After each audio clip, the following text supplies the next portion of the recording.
তুই জামালের দোকান আর বাইক খাবো না। না, ফারুককে বলছি তুই একটা দোকান দে, জামালের দোকান ছেড়ে দিব, শালার ব্যবহার ভালো না।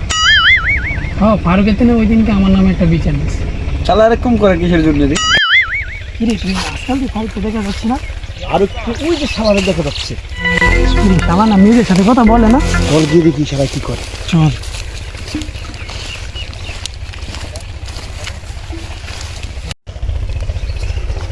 হিরে মামুর বেটা তুই কি করস? কথা বলতেছি তার খারাপ লাগে।